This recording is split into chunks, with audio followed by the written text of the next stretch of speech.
मेरे प्रिय मित्रों, नमस्कार। फ्रेंड्स, आज मैं प्री एग्जामिनेशन में आप क्वेश्चंस को कैसे सॉल्व करेंगे इसी विषय पर बात करने जा रहा हूं, क्योंकि मेरा यह मानना है और आप भी मानते होंगे कि चूंकि एग्जाम धीरे धीरे नजदीक आते चले जा रहे हैं, इसलिए इस तरह के टॉपिक्स का वजन, महत्व लगातार बढ़ता चला जा रहा है। पिछले सप्ताह मैंने कुछ घटनाओं के बारे में चर्चा की थी। मुझे लगा कि नहीं, इन घटनाओं पर चर्चा कर लेनी चाहिए, अदरवाइज ये बहुत पुरानी पड़ जाएंगी। तो जो बहुत ही महत्वपूर्ण घटनाएं थी उन पर मैं बात कर चुका हूं। आगे भी जब कभी इस तरह का अवसर आएगा तो इस तरह के काम हम कर लिया करेंगे, लेकिन आप विश्वास रखें कि क्वेश्चन सॉल्व करने के जितने भी तरीके हो सकते हैं उन सब पर मैं बात करके ही रहूंगा। और मैं आपको विश्वास दिलाता हूं कि यदि आपने इन्हें ध्यान से सुना, और केवल सुना ही नहीं बल्कि अपने प्रैक्टिस में भी लाया, तो विश्वास मानिए कि आप चमत्कारिक रूप से एग्जामिनेशन हॉल में प्री के क्वेश्चंस को सॉल्व करके आएंगे। यह मैं आपको विश्वास दिलाता हूं। कुछ दिनों पहले मैं शाश्वत अग्रवाल से बात कर रहा था। हमारे स्टूडेंट रहे हैं, ऑल इंडिया 121 उनकी रैंक रही है, और यह बातचीत पूरा का पूरा हमारे यूट्यूब चैनल पर अवेलेबल है, FAIS के यूट्यूब चैनल पर। आप चाहें तो आप उसे पूरा जाकर के देख सकते हैं। मुझे ध्यान आ रहा है कि उन्होंने एक घटना बताई थी कि प्री में जब वो क्वेश्चन पेपर सॉल्व कर रहे थे तो सॉल्व करने का उनका तरीका क्या था। उन्होंने पूरा अपना फॉर्मेट बताया है, और मैं चाहूंगा कि कम से कम उस हिस्से को तो आप कई बार सुने, और उसमें से जो आपको अपने लिए उपयोगी लगता है उसे आप अपने सिस्टम में ले आएं। लेकिन आपके सिस्टम में ये तभी आएगा जब आप उस पर प्रैक्टिस करेंगे। अगर प्रैक्टिस नहीं करेंगे तो बात नहीं बनेगी। ऐसा मैं इसलिए कह रहा हूं क्योंकि मुझे बहुत से मेल्स मिले हैं। अभी तक मैं जो तौर तरीके आपको बताता चला जा रहा हूं, स्टूडेंट्स ने उन्हें लागू किया होगा। कुछ में सफलता मिली, कुछ में सफलता नहीं मिली। 2 ऑप्शन पर जाकर के स्टूडेंट अटक जाते हैं और उसमें से अक्सर गलत पर निशान लग जाता है। यहां मैं एक बात बताना चाहूंगा कि देखिए, अगर 2 तक आप पहुंच गए हैं तो आप निशान लगा ही दीजिए, भले ही गलत हो जाए, क्योंकि आप फायदे में रहेंगे। राइट। दूसरी बात कि अभी अगर आप गलत पर निशान लगा रहे हैं तो उसका रीजन यह है कि ये पूरा का पूरा सिस्टम आपकी चेतना में धंसा नहीं है, आया नहीं है। जब ये पूरा सिस्टम प्रैक्टिस करते करते आपकी चेतना का हिस्सा हो जाएगा तब आप सही पे निशान लगाने लगेंगे। तो प्लीज आप उसे जरूर सुने कि कैसे शाश्वत अग्रवाल ने एग्जामिनेशन हॉल में अपने प्री के क्वेश्चन पेपर सॉल्व किए हैं। उसमें दोनों है, जनरल स्टडीज फर्स्ट और जनरल स्टडीज सेकेंड। वे दोनों आपके बहुत काम के होंगे।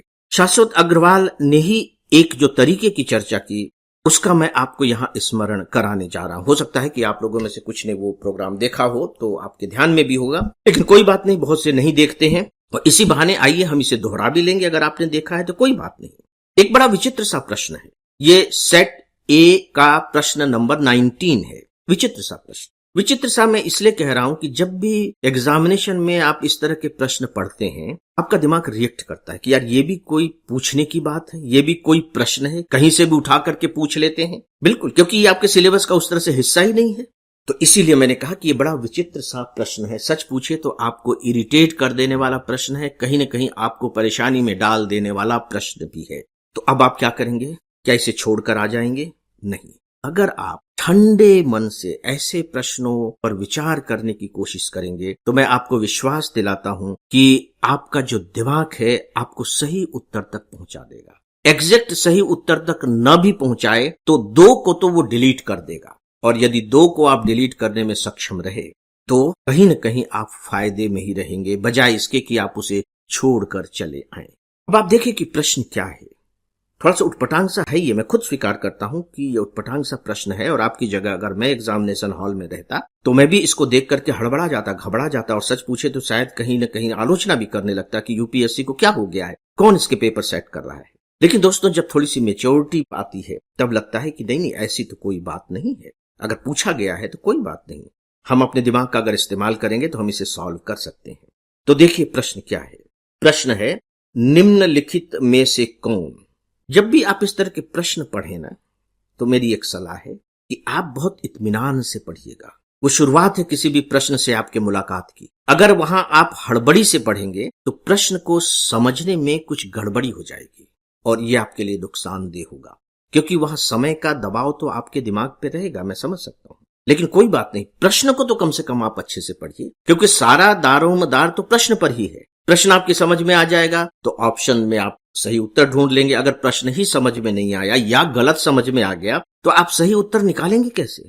तो प्रश्न को बहुत इत्मीनान से पढ़िए, प्रश्न को पूरा समय दीजिए, हड़बड़ाइए मत।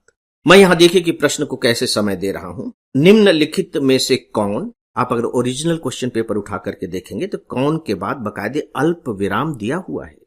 इसका मतलब है कि वहां थोड़ा सा रुकिए। निम्नलिखित में से कौन किसी वृक्ष या लकड़ी के लट्ठे में बने छिद्र में से, किसी वृक्ष या लकड़ी के लट्ठे में बने छिद्र में से कीटों को, यानी कि कीड़े जो उस छिद्र में होंगे, खुरचने के लिए लकड़ी का औजार बनाता है।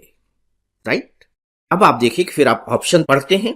मत्स्ययन मारजार, ब्रैकेट में है फिशिंग कैट, ओरेंगुटैन, उदबिलाव और स्लॉथ बियर।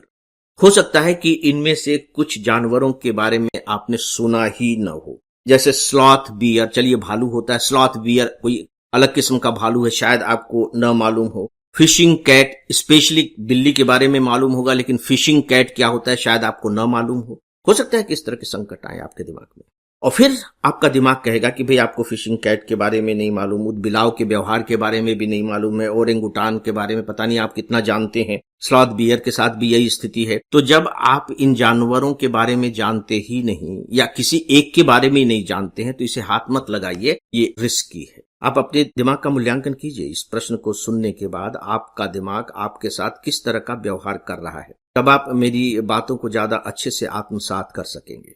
ठीक है, लेकिन क्या अब हम आगे बढ़ जाएं? नहीं, हमें फिर अपने दिमाग का थोड़ा इस्तेमाल करना चाहिए। इसमें जो वो बात कहना चाह रहे हैं वो ये कि कोई एक पेड़ है, ठीक है, या लकड़ी का गट्ठा ही है, यानी कि सूखा हुआ पेड़ है या लकड़ी पड़ी हुई है जमीन पर, उसमें कोई एक छेद है और उस छेद में कीड़े हैं, कीड़े मकोड़े। अब उसको उन कीड़ों को खाना है, तो कैसे खाए?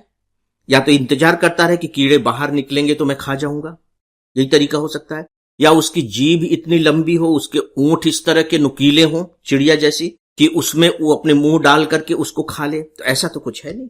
वो कह रहा है कि उसको निकालने के लिए, खुरचने के लिए, अब उसको खुरचना पड़ेगा, निकालना पड़ेगा वहां से, लकड़ी का औजार बनाता है। यानी कि यहां जो सारा दारोमदार है वो लकड़ी के औजार पर है। ध्यान दीजिए, लकड़ी के औजार पर, यानी कि वो लकड़ी का औजार बनाना जानता है। ये सब कुछ है। तो क्या बिल्ली लकड़ी का औजार बना लेती है? तो आपको लगेगा नहीं, बिल्ली तो नहीं बनाती होगी। क्या भालू बना लेता होगा? तो आपको लगेगा नहीं, भालू को तो कभी हमने लकड़ी का औजार बनाते बनाते हाथ में लकड़ी लेकर के चलते हुए इस तरीके से तो देखा नहीं है। वो जो तमाशे उमाशे दिखाते हैं, लकड़ी पकड़ा देते हैं, दो पैरों पर खड़े होकर वो पकड़ लेता है, वो बात अलग है। उदबिलाव नहीं, उदबिलाव के साथ भी हमने ऐसा नहीं सुना है। अब बात रह गई ओरेंगुटैन पर। अगर आप कभी म्यूजियम गए हो और ओरेंगुटैन अगर आपने देखा हो तो आप इस पर निशान लगा देंगे। ओरेंगुटैन बिल्कुल आदमी जैसा आपको दिखाई देगा, लेकिन भया हुआ, काला कलूटा, भालू जैसे उसके शरीर में बाल होंगे, लेकिन आदमी की तरह बैठा हुआ होगा। उसके नाक गाल सब आदमी की तरह होंगे, आदमी की तरह वो थोड़ा बहुत व्यवहार भी करेगा। बकायदे उसके दोनों हाथ फ्री हैं, क्योंकि वो बैठ जाता है तो उसके दोनों हाथ फ्री हैं। और ये माना जाता है कि मनुष्य के पहले की जो सीढ़ी रही है वो ओरेंगुटान जैसी रही है। आप गूगल में जाकर के इसका चित्र देख लीजिएगा। इसका मतलब है कि ओरेंगुटान के पास कहीं न कहीं थोड़ा सा दिमाग था और उसके दोनों हाथ आजाद थे, क्योंकि बड़े आराम से वो बैठा रहता है, बैठा ही रहता है वो, और आप उसे एक बार देख करके थोड़े से डर भी जाएंगे। तो वो औजार बना लेता होगा, और इस तरीके से ये जो ऑप्शन है ये सही ऑप्शन होगा। ये बात मैं नहीं बता रहा हूं, ये बात शाश्वत अग्रवाल ने बताई है। मैंने उसे अपने ढंग से आपके सामने एक्सप्लेन किया है, दैट्स ऑल। यानी कि शाश्वत अग्रवाल ने इस तरीके का इस्तेमाल किया प्रश्नों को सॉल्व करने के लिए। और आपको मालूम है कि इससे पहले कुछ प्रश्नों को मैंने इसी पैटर्न पर सॉल्व करके आपके सामने रखा था। आपको शायद वो मधुमक्खी वाला याद हो कि किस तरीके से वो अपने दोस्तों को, मित्रों को सूचना देता है कि इधर आ जाओ, यहाँ अनाज का भंडार है, ये है, वो है। तो दोस्तों, आप अपने दिमाग पर विश्वास कीजिए। चलिए, यूपीएससी पर आपका कितना विश्वास है नहीं है छोड़िए, आप अपने ऊपर विश्वास कीजिए, अपने दिमाग के ऊपर विश्वास कीजिए। ये प्रकृति की बहुत अद्भुत देन है जो हम सबके साथ है, बशर्ते कि हम इसका सही सही इस्तेमाल करना जाने। और सही इस्तेमाल करना तभी जान सकेंगे जब हम इसका सही इस्तेमाल करेंगे। यानी कि प्रैक्टिस से ही ये सारी बातें सिद्ध हो पाएंगी, अदरवाइज नहीं हो पाएगा। तो दोस्तों, आज इस विषय के बारे में बस इतना ही, और अब इस डेली ऑडियो लेक्चर को यहीं समाप्त करता हूं। नमस्कार।